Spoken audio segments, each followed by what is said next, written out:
ओम शांति। कई बार लोगों की व्यर्थ बातें हमारे मन को भारी करके चली जाती हैं। अब हम सोचते हैं मन को हल्का कैसे करें। तो मन को हल्का करने के लिए कई बार हम मोबाइल का सहारा लेते हैं, कई बार टीवी का सहारा लेते हैं, और कई बार हम सोचते हैं किसी खुली जगह पर चले जाएं, या मंदिर में चले जाएं, पार्क में चले जाएं, या किसी दोस्त के घर में चले जाएं। लेकिन जब हम घर में लौटते हैं तो मन फिर भारी का भारी हो जाता है, क्योंकि उन्हीं सदस्यों को आप देख रहे हैं, उन्हीं लोगों को आप देख रहे हैं, तो मन फिर से भर जाता है।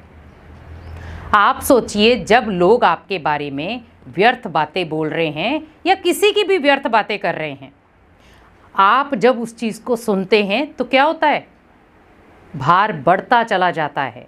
और वो भार कब बढ़ता है? जब आपने किसी की व्यर्थ बातें सुनी, फिर आप आगे और किसी को सुना रहे हैं, तो क्या होगा? बोझा और बढ़ जाएगा। जहाँ पर हमें बोझ को ख़त्म करना था, वहाँ पर बोझ और ज़्यादा बढ़ गया। यहाँ पर मुझे क्या करना था? जिसकी बात है वहाँ पर उसे निवारण दे करके बात को वहीं सॉर्ट आउट करके ख़त्म। लेकिन मैंने ऐसा कुछ भी नहीं किया। मैंने क्या किया? उस बात को फैला दिया। ना तो मैंने उसे समेटा, ना मैंने उस व्यक्ति को उसका हल दिया, लेकिन मैंने उस बात को फैला ज़रूर दिया। तो जितने भी लोग उस बात को, व्यर्थ बात को याद कर रहे हैं, सोच रहे हैं, वो सारा भार आपके ऊपर आ जाएगा और आपकी खुशी गायब। हमेशा आप देखें, जब आप किसी की व्यर्थ बातें सुनते हैं तो आपका चेहरा खुशनुमा कभी नहीं होगा। आप चेक करना, अगर कोई किसी की बुराई कर रहा है तब आप खुश हो सकते हैं? नहीं खुश हो सकते। हाँ, किसी की अच्छाई की आप प्रशंसा कर रहे हैं, किसी के गुणों की प्रशंसा कर रहे हैं, किसी के अच्छे व्यवहार की प्रशंसा कर रहे हैं, किसी के अच्छे कार्य की प्रशंसा कर रहे हैं, तो आपकी स्माइलिंग फेस हो। लेकिन बुराई में किसी का भी स्माइलिंग फेस नहीं होता।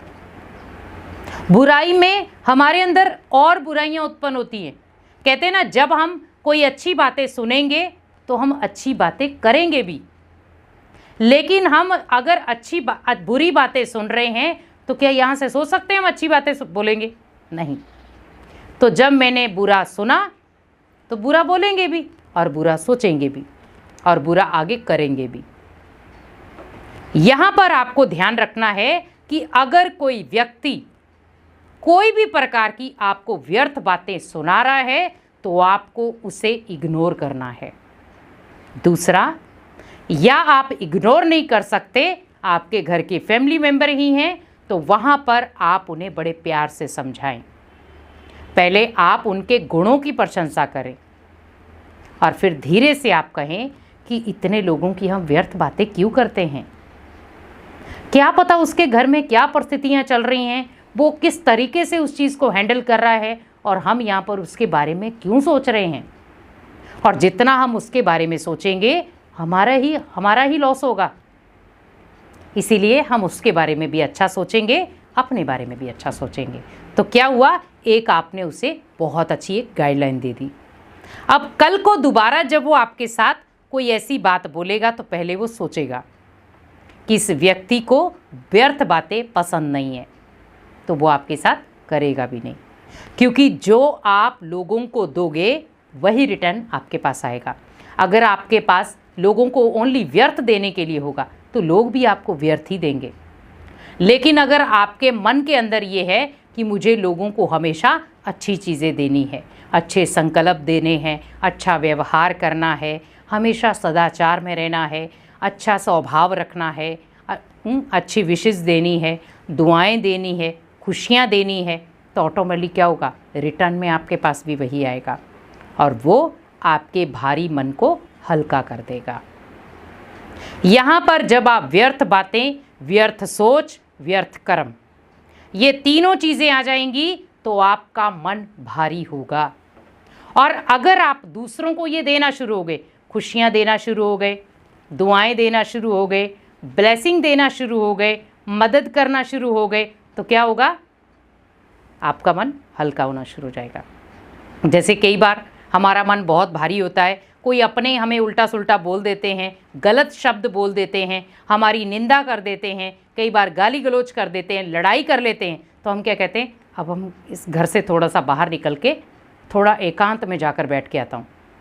और फिर हम मंदिर में जाते हैं और उस दिन कहते हैं आज थोड़ा सा दिल कर रहा है कि यहाँ मैं सेवा करूँ। और सेवा करते करते सेवा करते करते आपको कब वो बातें डिलीट हो जाएंगी माइंड से, वो आपको पता भी नहीं चलेगा। आप हमेशा याद रखें, जब आपका मन टू मच व्यर्थ बातों से भारी हो जाए तो ओनली आप भगवान के घर में जाएं।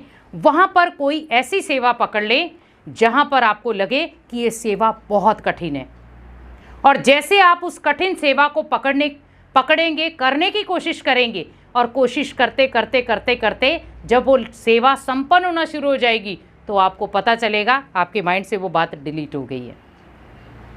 उसी फीलिंग के साथ आप घर पे जाएं। ये नहीं है घर पे, क्योंकि हम कई बार क्या होता है सेवा करते करते भी हम सोच लेते हैं अरे वापस तो उसी घर में जाएंगे ना, उसी घर में जाके फिर उन लोगों का चेहरा देखना पड़ेगा। नहीं, वह सेवा करते करते आप सोचो कि ये बहुत अच्छे हैं, उनके अंदर कुछ ना कुछ मेरे प्रति नेगेटिविटी होगी इसीलिए उन्होंने कुछ बोल दिया। क्या पता वो मुझे एक अच्छा इंसान बनाने की कोशिश कर रहे हैं, क्या पता वो मुझे कुछ अच्छा दिखाने की कोशिश कर रहे हैं। कोई बात नहीं, मुझे प्यार से उस आत्मा को हैंडल करना है। उसे भी आज के बाद बुरी चीज़ें ना सोचने देनी है, ना बोलने देनी है, ना करने देनी है।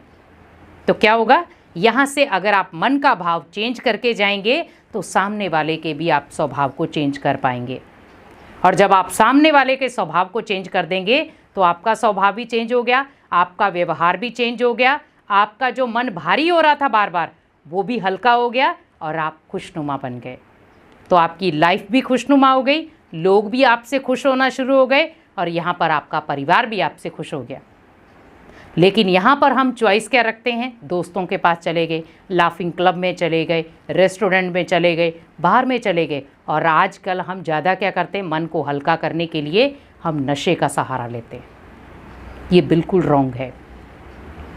नशा आपको अंदर ही अंदर ख़त्म करके जाएगा, वो बात को ख़त्म नहीं करेगा। नशा आपको ख़त्म करेगा, वो बात को ख़त्म नहीं करेगा। क्योंकि अगर बातें ही नशे से ख़त्म हो जाती तो पूरी दुनिया नशे में रहती। लेकिन अगर भगवान का नशा होगा तो वो बातें उस चीज़ों को ख़त्म कर देंगी। तो भगवान के नशे से, व्यर्थ नशे से मुक्त हो जाएंगे हम। कोशिश करें, जब आप बहुत ज़्यादा स्ट्रेस में होते तो भी हम नशे लेते हैं। कोशिश करें, बहुत ज़्यादा हम स्ट्रेस में हैं, परेशान हैं, व्यर्थ में हैं, तो आप कोशिश करें वहाँ पर भगवान का सहारा लें, भगवान के प्यार का नशा रखें। और जब आप भगवान के प्यार का, भगवान के सहारे का अनुभव करेंगे तो ऑटोमेटिकली आपको दुनियावी नशे करने की ज़रूरत पड़ेगी नहीं। क्योंकि दुनियावी नशे की ज़रूरत उसे पड़ती है जहाँ पर उसे ना तो खुद पर विश्वास होता है, ना भगवान के ऊपर विश्वास होता है, और वो दो नाव पर पैर रखता है। सोचता है नशे से शायद मैं हल्का हो जाऊंगा, लेकिन वो हल्का कभी नहीं होता, वो और भारी हो जाता है। तो आप सोचिए कि नशा हमें भारी करता है, नॉट हल्का, और भगवान की पालना मुझे हल्का करती है, नॉट भारी। इसीलिए हमेशा भगवान के प्यार का नशा करोगे तो व्यर्थ से बिल्कुल परे हो जाओगे, व्यर्थ आपके जीवन से खत्म हो जाएगा और आपका मन बिल्कुल हल्का हो जाएगा। ओम शांति।